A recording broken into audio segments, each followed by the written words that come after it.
بسم اللہ الرحمن الرحیم۔ عید کے بعد ماہ شوال میں 6 روزے رکھنا مستحب ہے۔ ان روزوں کو شش عید کے روزے اور عیدی کے روزے بھی کہتے ہیں۔ ان روزوں کی ترغیب و فضیلت پر ایک حدیث مسلم شریف جلد اول صفحہ نمبر 179 پر آئی ہے۔ حضرت ابو ایوب انصاری رضی اللہ تعالیٰ عنہ سے روایت ہے، انہوں نے بیان کیا کہ رسول اللہ صلی اللہ علیہ وآلہ وسلم نے ارشاد فرمایا،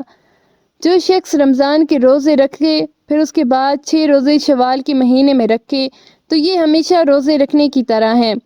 اس حدیث کا مطلب یہ ہے کہ اگر کوئی شخص تمام عمر اپنا یہی معمول رکھے کہ ماہ رمضان کے روزوں کے بعد ماہ شوال میں 6 روزے رکھ لیا کرے تو ایسا ہے کہ گویا اس نے تمام عمر روزے رکھے، ورنہ ایک سال میں یہ عمل اگر ایک بار ہوا تو سال بھر روزے رکھنے کا ثواب ملے گا،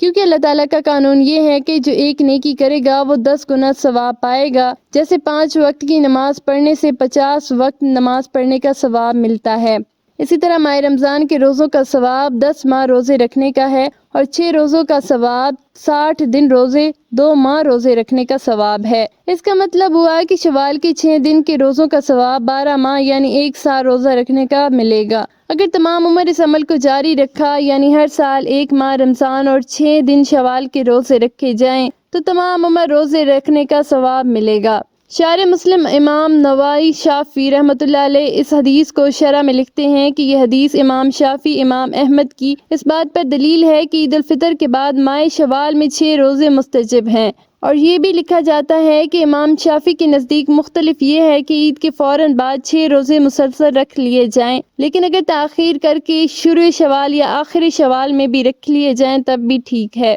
اس کو وہ فضیلت حاصل ہو جائے گی جو حدیث میں بیان کی گئی ہے۔ فقہ کی مشہور کتاب نور الاعضاء میں صاحب نور الاعضاء نے مجھ سے روزوں کا تذکرہ کرتے ہوئے لکھا ہے، انحاف کے نزدیک مستحب روزے ہر مہینے میں 3 روزے ہیں، اور 3 میں بھی یہ بہتر ہے کہ ایام بیض یہ نہیں چاند کی 13ویں 14ویں اور 15ویں تاریخ میں ہوں، اور پیر اور جمعرات کا روزہ اور شوال کے مہینے میں 6 پھر عید ہی کے بعد مسلسل ہوں یا نہیں، اس میں دونوں قول ہیں۔ حضرت شیخ عبد المحد دلوی رحمۃ اللہ علیہ نے فرمایا، شوال کے مہینے میں 6 روزے عید کے بعد فوراً یا تاخیر سے شروع ماہ میں یا آخر میں جس طرح بھی رکھ لیں درست ہے، مگر عید کے بعد فوراً مسلسل نہ رکھیں بلکہ الگ الگ کر کے رکھیں تو زیادہ اچھا ہے، تاکہ اہل کتاب سے ظاہری مشابہت بھی لازم نہ آئے کہ انہوں نے رمضان میں کچھ اور روزے بھی ملا دیے ہیں۔ حضرت امام احمد بھی یہی فرماتے ہیں۔ ان تمام تفصیلات کا خلاصہ یہ ہے کہ عید کے بعد شوال کے مہینے میں 6 روزے رکھنا مستحب ہے، اور ان روزوں کے رکھنے والے کے لیے گنجائش ہے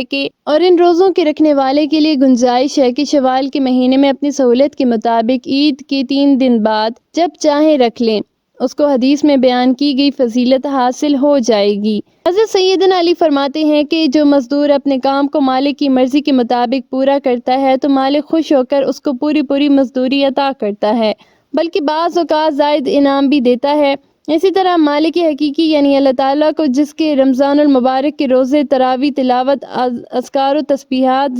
زکوٰۃ و صدقات اور دیگر عبادات و نوافل کے مجاہد پسند آ گئے، اللہ تعالیٰ اس مومن کو ان اعمال کا پورا اجر و ثواب عطا فرماتا ہے، اور عید کے دن بطور انعام اس کو مغفرت و بخشش اور دنیا اور آخرت کے بارے میں دعاؤں کی قبولیت کے تحفے عنایت فرما کر اس کے لیے تقوی والی زندگی کے فیصلے فرما دیتا ہے، اور نیک اعمال کی توفیق عطا فرما کر اس کو لباس تقوی سے مزید اور آراستہ فرما دیتا ہے، کیونکہ رمضان روزوں کا دنیا میں ملنے والا پھل اللہ تعالیٰ نے تقوی ہی قرار دیا ہے۔ ارشاد باری تعالیٰ ہے، اے ایمان والو، تم پر روزے فرض کیے گئے ہیں جیسا کہ تم سے پہلوں پر فرض کیے گئے تھے، تاکہ تم متقی بن جاؤ اور دوزخ سے بچ جاؤ۔ لہٰذا رمضان کے بعد اگر روزے دار کی زندگی میں انقلاب صالح پیدا ہو گیا، یعنی اگر پہلے وہ متقی و پابند شرع نہیں تھا اور رمضان کے بعد پرہیزگار دیندار ہو گیا، اور اگر دیندار تھا اور دیندار و تقوی میں ترقی ہو گئی تو یہ اس بات کی علامت ہے کہ اس کے رمضان نے قبولیت کا شرف حاصل کر لیا ہے، اور عید کے انعامات سے بھی وہ مالا مال ہوا ہے۔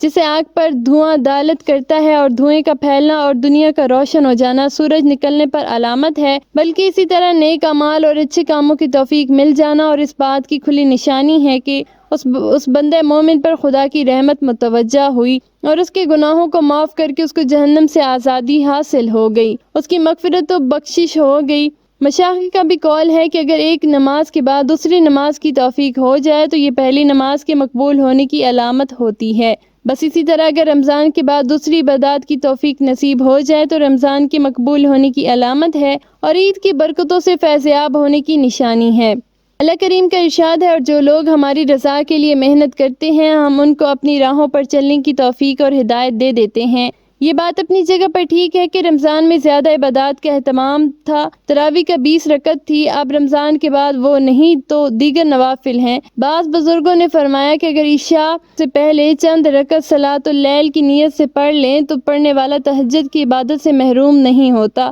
اور یہ ایک حدیث سے بھی ثابت ہے کہ عشاء کے فرض کے بعد جو نفلی طور پر پڑھی جائے وہ صلاۃ اللیل یعنی تہجد میں شمار ہوگی۔ اسی طرح رمضان میں تلاوت کی مقدار زیادہ تھی، اب اتنی نہیں رہی تو کچھ کم ہی صحیح، لیکن رمضان المبارک کے بعد تمام معمولات کو یکسر ختم کر دینا صحیح نہیں، بلکہ اللہ تعالیٰ سے تعلق برقرار رکھنے کے لیے نفلی عبادات کا اہتمام رمضان کے بعد بھی ہونا چاہیے۔ اسی طرح معاشرے میں پھیلے ہوئے ہر طرح کے گناہوں سے بچنے کا اہتمام بھی کریں۔ دعا کے بارے میں اللہ تعالیٰ نے فرمایا کہ رمضان کے بعد یہ مت سمجھنا کہ اب دعا قبول نہیں ہوگی، بلکہ جب بھی تم اخلاص کے ساتھ اور دعا کے آداب کے ساتھ دعا مانگو گے تو انشاءاللہ اللہ تعالیٰ دعا قبول فرمائے گا۔ گویا رمضان المبارک کے علاوہ ایک لاہ عمل کی طرف اشارہ فرمایا گیا ہے۔ اللہ تعالیٰ اپنے فضل و کرم اور اپنی رحمت سے ہم سب کو ان تمام ہدایات پر عمل کرنے کی توفیق عطا فرمائے۔ کمنٹ سیکشن میں آمین ضرور لکھیے گا۔